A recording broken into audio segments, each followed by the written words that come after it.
meus amores! Bom dia! Olha nós aqui de novo, juntinhos, para mais uma aula. Hoje, aula de história. E a gente vai parar hoje para fazer um momento de reflexão sobre algumas coisas que nós já estudamos para nos prepararmos para ampliar esses nossos conhecimentos. Olha, a gente falou na última aula sobre os direitos e os deveres.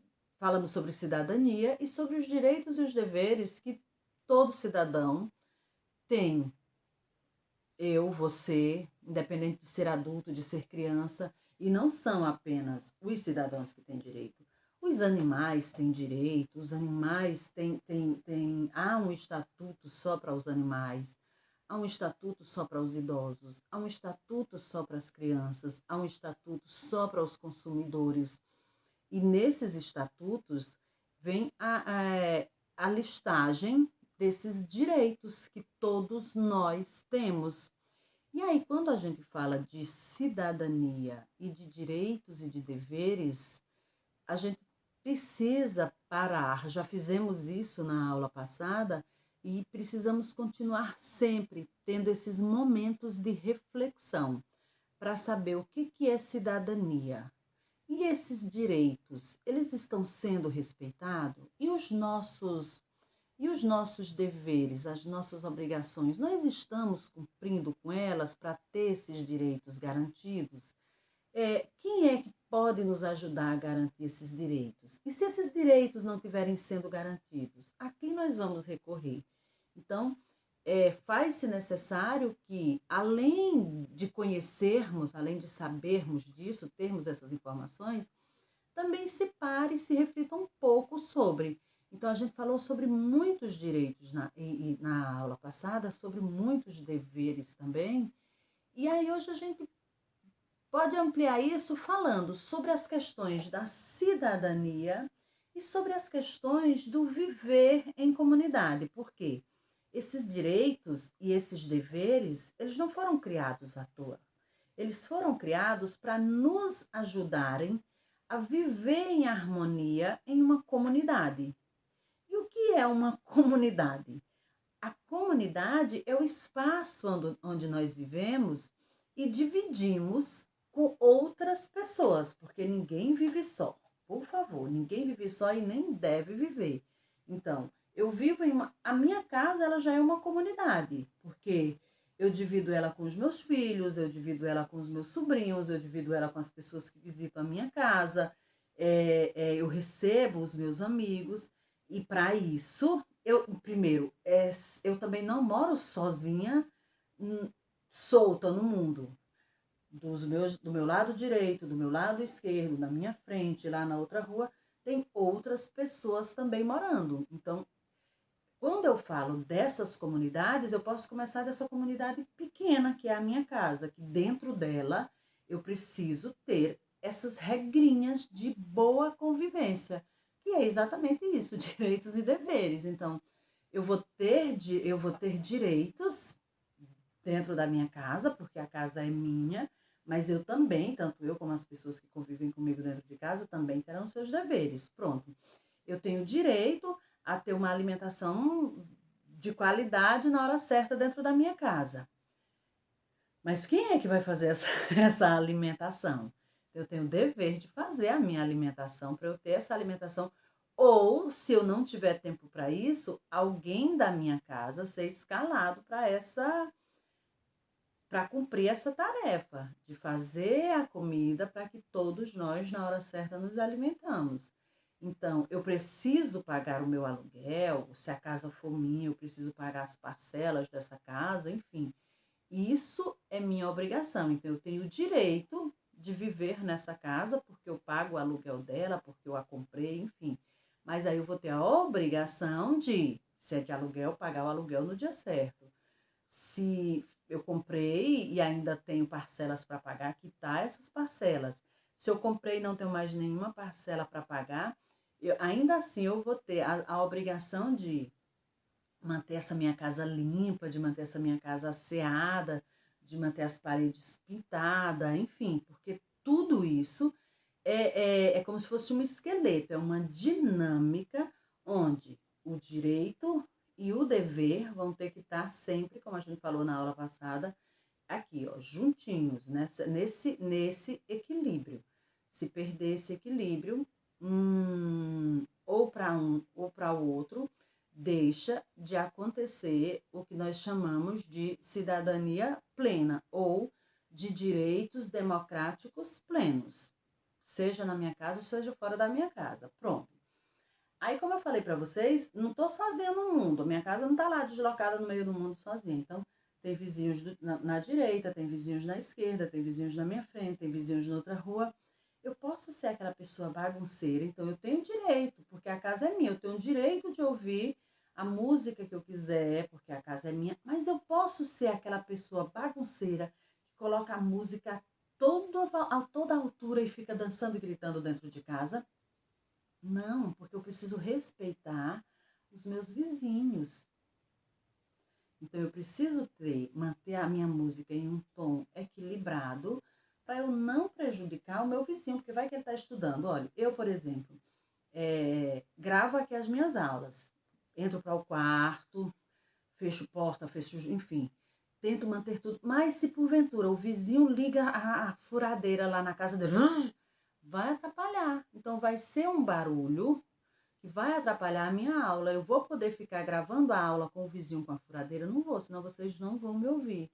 Liga música alta. Outro dia uma criança falou no canal. A aula estava maravilhosa, mas tinha uma música de fundo. Mas não era minha. Então, ou seja, era uma música que eu imaginei que pudesse não atrapalhar.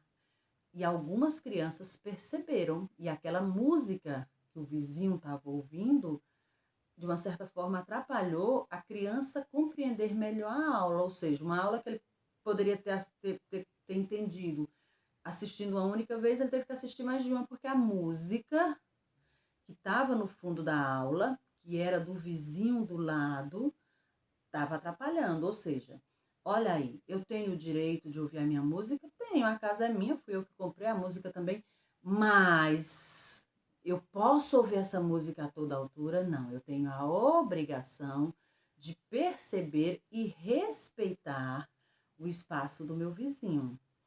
Pronto. Eu posso colocar, eu tenho o direito de ter o meu carro, de estacionar ele lá na frente da minha casa, mas eu posso estacionar ele na frente da garagem do vizinho? Não. Eu tenho a obrigação de respeitar aquele espaço do meu vizinho. Então, vejam, vamos sempre andar juntos. E aí, viver em comunidade é isso. Porque quanto mais passa, mais a comunidade cresce. Então, eu comecei aqui, ó, na comunidade da minha casa. Aí já veio aqui para os meus vizinhos, para as pessoas do bairro, para a rua em que eu ando, ou seja, estou lá dirigindo o meu carro, eu tenho todo o direito de andar naquela via, ela é pública, eu tenho carteira de habilitação, mas eu posso ir a toda velocidade, sem respeitar os sinais? Não. Então, eu tenho o meu direito, mas eu também tenho a minha obrigação, porque o meu direito, ele acaba quando inicia o direito do outro. E viver em comunidade é isso. Então, a gente está em comunidade o tempo todo. Lá na escola, quando estamos juntos na escola, é aquela comunidade escolar, onde todos nós temos direitos, mas também temos obrigações, porque quando eles estão aqui em equilíbrio, a gente consegue viver em harmonia. Então, temos todos os direitos que nos assiste lá dentro da escola, porém, também temos as nossas obrigações, e que a gente vai cumprindo elas exatamente para que esse direito e este dever mantenham-se equilibrados, nenhum se sobreponha ao outro. E viver em comunidade é isso. Então, a comunidade é exatamente isso, é esse universo que nos cerca de outras pessoas. E que, se a gente não consegue viver nesse universo respeitando o outro, ouvindo o outro, se cuidando e ajudando o outro a se cuidar, a gente não está preparado para viver em comunidade. E aí você poderia me perguntar, mas as comunidades, elas são todas iguais?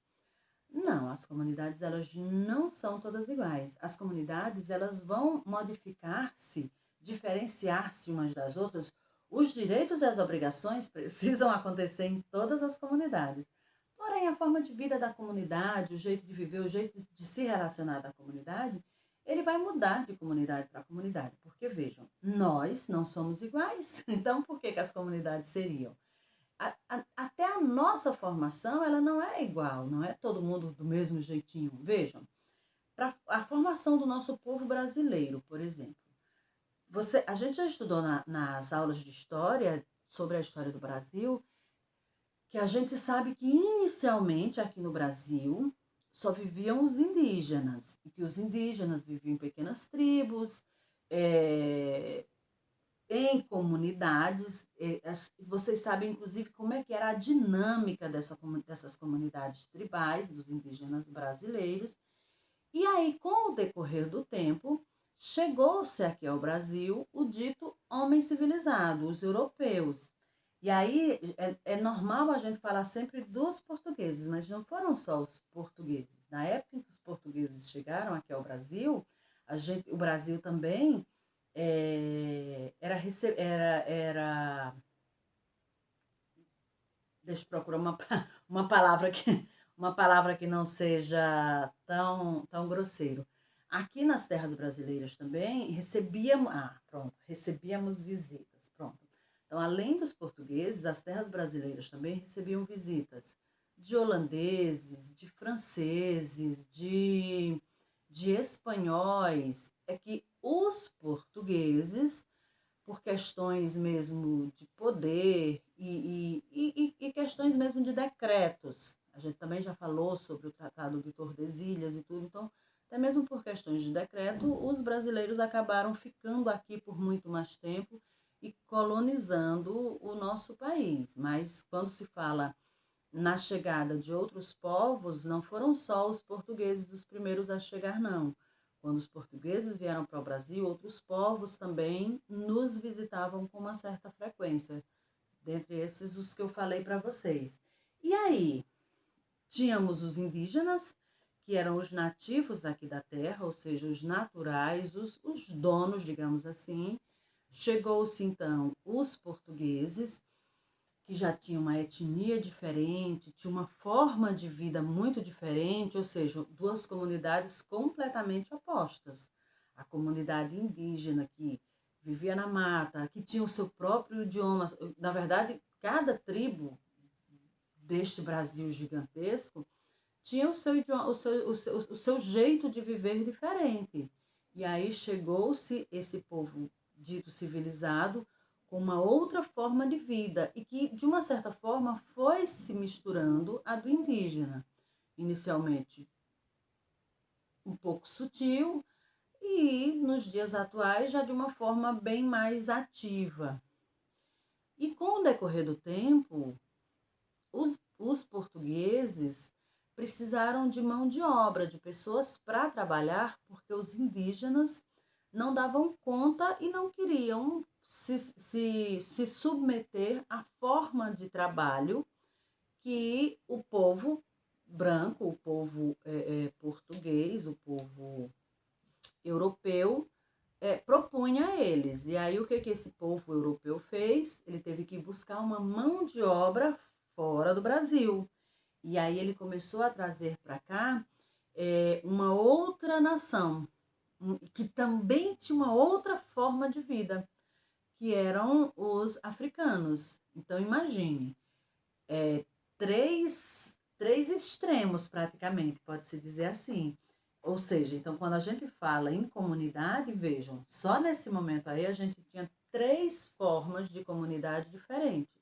Cada uma vivendo da sua forma, cada uma vivendo do seu jeito, que com o decorrer do tempo, como eu falei para vocês, umas vão adquirindo características do outro. Porque suponhamos que o português ele tinha uma forma mais hábil de lidar com determinadas coisas.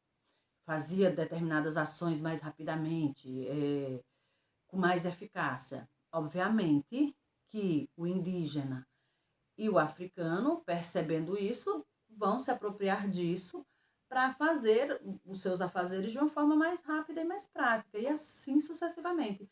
Até mesmo a questão do idioma, para que eles conseguissem se comunicar entre si, fazia-se necessário que eles fossem aos poucos uns aprendendo o idioma dos outros, porque senão eles não teriam como conviver entre si. E as comunidades, elas modificam, eu estou citando aí um exemplo bem de comunidades muito extremas, mas as comunidades, elas se formam de formas diferentes, elas têm a sua forma de ser diferente, porque vai depender do seu habitual mesmo, do seu habitar mesmo, da sua forma de convivência uns com os outros. E cada comunidade vai ter a sua forma peculiar de conviver. A gente poderia citar aqui comunidades, grupos diferentes, olha, grupos de professores. Eles têm um jeito diferente de falar, porque eles têm assuntos comuns de educação para falar, então geralmente eles tratam disso, a vida deles gira muito em torno do que eles fazem, e aí suponhamos que a gente tem uma comunidade médica. São pessoas muito semelhantes, que podem viver, inclusive, na mesma comunidade, mas elas vão ter pensamentos distintos, elas vão ter objetivos distintos, até mesmo a questão do comprar. Cada um vai escolher formas diferentes de comprar coisas, por questões financeiras, por questões de próprio gosto. Então, as comunidades elas vão se modificar seguindo várias, várias características particulares das pessoas daquela comunidade. Como eu falei para vocês, a comunidade indígena tem um jeito muito dela de ser. Olha, agora mesmo aqui na nossa cidade, a cidade recebeu vários bolivianos. Então, eles vieram de um outro país, eles têm uma outra cultura, um outro idioma, então, uma culinária diferente, uma forma de pensar na economia diferente. Então, a comunidade daqueles bolivianos é diferente, a forma comunitária deles viverem, mesmo seguindo essas regras que eu falei para vocês, de direitos e de deveres, vai existir, mas vai ser uma forma diferente das nossas comunidades. Então, aqui em João Pessoa, na Baía da Traição, por exemplo, que há tribos indígenas, então, são comunidades que vão viver de uma forma diferente, vão ter costumes diferentes, vão ter tradições diferentes, da mesma forma a gente. Até por questões de religião, vejam, voltando aqui para a nossa cidade, tem um período do ano aqui em João Pessoa que tem aquela festa da padroeira, é a festa da Penha, não, é a festa das neves, a festa das neves. Então vejam, naquele período, por causa das questões religiosas do cristianismo, há toda uma movimentação em prol daquilo, que quem não segue aquele tipo de religiosidade não vai participar, porque não é do interesse dele.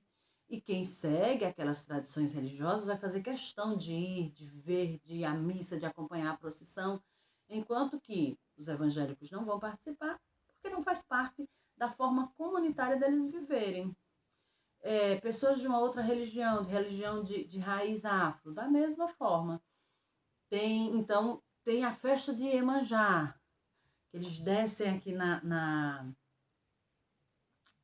Epitácio, rumo à praia. E aí eles cantam os cânticos da religião deles e levam oferendas e tudo mais. Então, aquela comunidade ali, ela tem todo aquele aspecto religioso, aquela forma religiosa de viver, que talvez não faça parte da minha comunidade religiosa, que talvez não faça parte de uma comunidade religiosa de evangélicos, seja de uma igreja, seja de outra. Então, as comunidades, elas vão se organizar sobre diferentes aspectos, sobre aspecto econômico, sobre aspecto religioso, mas não vão deixar de ser comunidade por terem essas colocações diferentes, por terem essas características diferentes. Então, comunidade é isso, é esse grupo de pessoas que vivem em comum, acordo entre si, vivem uns precisando dos outros, que vão ter formas diferentes, culturais, econômicas, de setores religiosos, enfim, mas que não vão deixar de ser comunidade exatamente pelo fato de a vida comum, a vida, esse ser comum da vida, ele vai se basear nos princípios do direito e do dever e do respeitar o espaço do outro. Então, isso é viver em comunidade. As comunidades podem ser diferentes? Claro que podem. Todos nós somos diferentes, por que as comunidades terão que ser iguais? Então, dentro da nossa casa mesmo, a gente vai ter as diferenças dentro dessa nossa comunidade caseira. Mas a gente vai conseguir respeitar o pensamento do outro, a forma do outro ser, a forma do outro se alimentar. Na minha casa, por exemplo, um dos meus filhos não come carne. E a gente respeita. E quem come carne vai fazer o seu bife. E vai almoçar o seu bife e ele não, vai comer a salada dele. O feijão sem carne, o arroz só com tempero comum, enfim. Então, tudo isso são coisas que poderiam ser divergentes dentro de uma comunidade, mas que não precisam ser divergentes, só precisam ser diferentes, porque a gente vai respeitar o espaço do outro, o pensamento do outro, a forma de ser do outro, porque apenas dessa forma a gente consegue viver muito bem em comunidade, por mais distintos, por mais diferentes que os grupos dessas comunidades sejam. Então, meus amores, reflitam um pouco mais sobre comunidade, sobre viver em comunidade, leiam tudo que tem no livro, assistam esse vídeo, assistam novamente, se precisar, conversem com o adulto, observe tudo que você estiver lendo, que você estiver ouvindo, vá tentando fazer uma analogia, vá tentando fazer uma ligação com as coisas que acontecem dentro da sua comunidade, do que se precisa seguir de regras nessa comunidade, do que tem de diferente e que mesmo assim se respeitam dentro dessa comunidade e assim por diante. Um grande abraço e amanhã a gente se vê. Beijo!